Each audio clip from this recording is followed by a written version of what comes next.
మిత్రమా, మా పక్కింటివాడు కారు కొన్నట్లు ఉన్నాడే, అది ఎలా అయినా సరే చెడిపోవాలి దేవుడా. లేదంటే నాకంటే జూనియర్ని మా బాస్ మెచ్చుకుంటాడా. ఎలా అయినా సరే ఆ జూనియర్ గారిని ఇవాళ బాస్తో తిట్టించాలి. ఏంటి, నా ఫ్రెండ్ కొడుకు అమెరికా వెళ్తున్నాడా, నా కొడుకు ఎందుకున్నాడొచ్చి దేనికి కూడా పనికిరాడు. ఇలా చాలామంది అసూయతో బాధపడుతూ ఉంటారు మిత్రమా. సొంత స్నేహితుడు బాగుపడినా ఓర్చుకోలేరు. మిత్రమా, నువ్వు కూడా ఇలాగే అసూయపడుతున్నావా? అయితే ఇది విను. కొడుకు కోసం రాముడిపై కైకేయి పెంచుకున్న అసూయ ఆమెను విధవగా మార్చింది. కృష్ణుడిపైన శిశుపాలుడు పెంచుకున్న అసూయ అతడి మరణానికి కారణమైంది. ఈ ప్రపంచంలో అన్నిటికంటే ప్రమాదకరమైనది అసూయ మిత్రమా. అది నిన్ను నువ్వే నాశనం చేసుకునేలా చేస్తుంది.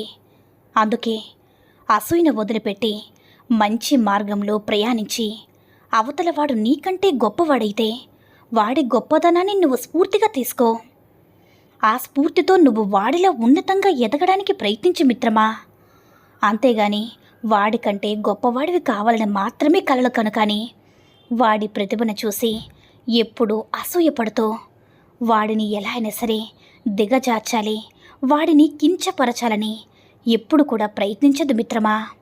అది వాడిని కష్టపెట్టకపోగా నీకే అంతులేని నష్టాలను మిగిస్తుంది. చివరికి నీ జీవితాన్ని చిత్తు కాగితం కంటే వ్యర్థంగా మారుస్తుంది. గుర్తుపెట్టుకో మిత్రమా. గొప్పవాడివన్నా అయ్యా మిమ్మల్ని మించిన వాళ్ళు ఎవరూ లేరయ్యా అని ఎప్పుడు కూడా ఎదుటి వాళ్ళను పొగుడుతూ వాళ్ళ ముందు చేతులు కట్టుకొని బానిసలాగా బ్రతుకుతూ వాళ్ళు చేసే అవమానాలు సహిస్తూ భరిస్తూ ఉంటారు చాలా కొంతమంది. అలాంటి వారు ఎప్పటికీ కూడా పైకెదగలేరు మిత్రమా. ఎదుటివారు ఎంత గొప్పవాడైనా, నీకంటే ఎంత ప్రతిభావంతుడైనా వాడికంటే నువ్వు ఎప్పుడు కూడా నిన్ను నువ్వు తక్కువ చేసుకోవద్దు. నీ విలువను నువ్వే దిగజార్చుకోవద్దు. వాడి అహంకారాన్ని భరిస్తూ నిన్ను నువ్వే కించపరుచుకోవాల్సిన కర్మ నీకేమి పట్టింది చెప్పు నీకు. నిన్ను అవమానించిన వాడి అహంకారాన్ని దెబ్బకొట్టి పాతాళానికి అణిచివేయడం ఎలాగో ఆలోచించి మిత్రమా. అంతేకాని ఎవరో గొప్పతనాన్ని పొగుడుతూ ఎంతకాలం వాడి కాలి కింద చెప్పుల పడి ఉంటావు చెప్పు. అన్నా అయ్యా అంటూ చుట్టూ తిరుగుతావు. నీ విలువ నువ్వే భూస్థాపితం చేసుకుని నీ జీవితాన్ని వ్యర్థం చేసుకుని అవతల వాళ్ళ కింద జీవోత్సవంలా బ్రతికే కంటే నిన్ను నువ్వు గొప్పగా సరిదిద్దుకోవడానికి ప్రయత్నిస్తూ ప్రాణాలు వదిలేసే మిత్రమా. ఏమీ పర్వాలేదు. ఈ భూమి మీద ఎవరూ పుట్టుకతోనే ప్రతిభావంతుడు కాదు కదా. అసమర్థుడు అంతకంటే కాదు. సాధన చేసినవాడు సాధకుడవుతాడు.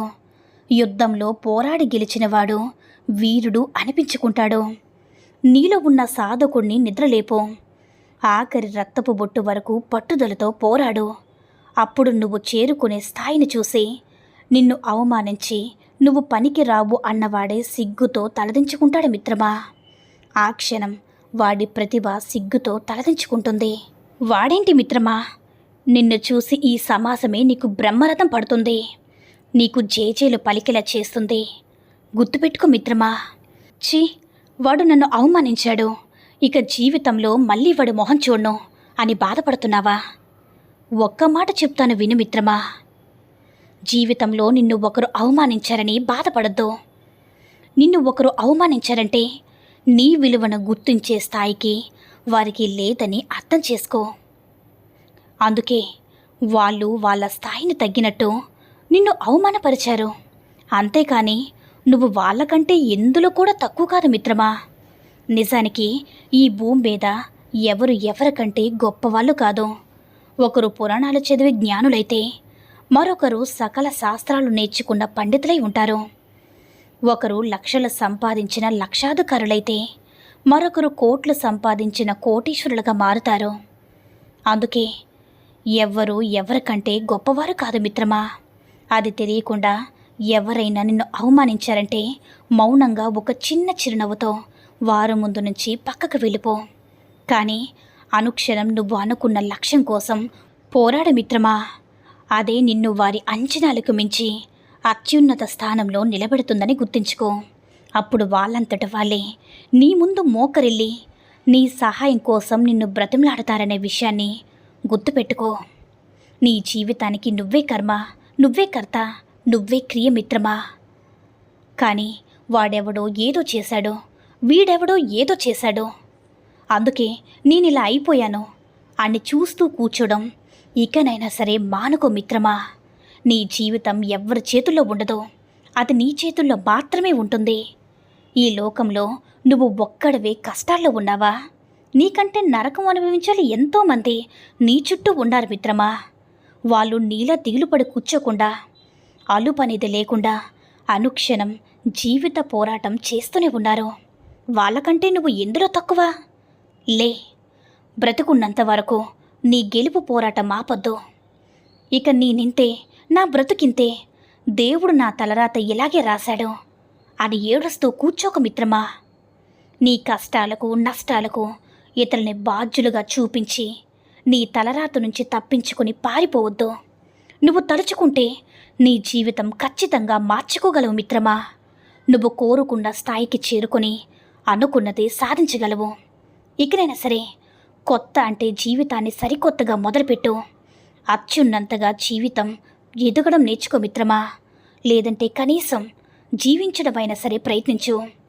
వాడు నా ఫ్రెండ్ కదా, ఇది నా తప్పని చెప్తే వాడు నన్ను వదిలి వెళ్ళిపోతాడేమో, ఆయన చాలా పెద్ద మనిషి, ఆయన వల్ల మనం ఇబ్బంది పడుతున్నామో అని చెప్తే ఏమైనా అనుకుంటాడేమో అని అనుకుంటూ అనవసరంగా ఇబ్బంది పడుతూ మోహమాటంతో బ్రతికేస్తూ ఉంటారు చాలామంది. కానీ ఒకటి గుర్తుపెట్టుకో మిత్రమా, అవతల వ్యక్తి ఏమైనా అనుకుంటాడేమో, మనసు బాధ పెట్టుకుంటాడేమో అని నీలో నువ్వే బాధపడుతూ నిజాన్ని దాచిపెట్టద్దు. అది నిన్ను బాధ పెట్టడమే కాదు, వాళ్ళని కూడా అసమర్థులుగా మారుస్తుందని గుర్తుపెట్టుకో మిత్రమా. నిన్ను నువ్వు మార్చుకోగలిగినప్పుడే జీవితం అంటే ఏంటో తెలుస్తుంది. జీవితంలో ముందుకు వెళ్ళి ధైర్యం తెస్తుంది. లేకపోతే అబద్ధాలలోనే మగ్గిపోయి అనవసరమైన సమస్యలు చిక్కుకొని ఎందుకు పనికి రాకుండా పోతా మిత్రమా. అందుకే వినడానికి నిజాలు కష్టంగా ఉన్నా నీ నిజాయితీని గుర్తించిన వాళ్ళే నీతో ఉంటారు మిత్రమా. లేకపోతే అందమైన అబద్ధాలు వెతుక్కుంటూ వెళ్ళిపోతారు. అలాంటి వాళ్ళు నీ జీవితానికి ఏమాత్రం కూడా ఉపయోగపడరు మిత్రమా. అలాంటి వారికి నిజం చెప్పి వాళ్ళని దూరం చేసుకున్నానని బాధపడుతూ ఉండిపోవద్దు. అది నీ నిజాయితీని కూడా గాయపరుస్తుంది మిత్రమా. భర్త ప్రేమ లేని ఆడది బ్రతుకుతుంది, కానీ బ్రతికున్న జీవోత్సవంలా బ్రతుకుతుంది. అయితే తన కోసం కాదు, తన కడుపున పుట్టిన పిల్లల కోసం. ఆ భార్య బాగుపడాలన్నా చెడిపోవాలన్నా దానికి ఆమె భర్తే కారణం అవుతాడే తప్ప వేరెవరూ కాదు. తనంతట తాను నాశనం కావాలని ఏ స్త్రీ కూడా కోరుకోదు. కొన్ని పరిస్థితులు అలా చేస్తాయి మిత్రమా.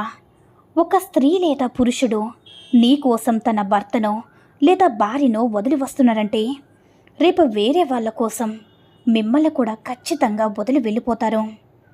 అర్థమైందనుకుంటా. ఈ సూక్తుల్లో ఏ సూక్తి నచ్చిందో కామెంట్ చేయండి. ఈ వీడియో కనుక నచ్చినట్లయితే మరిన్ని వీడియోస్ కోసం మన ఛానల్ని సబ్స్క్రైబ్ చేసుకుని మాకు కొంచెం సపోర్ట్ చేయండి. ధన్యవాదములు.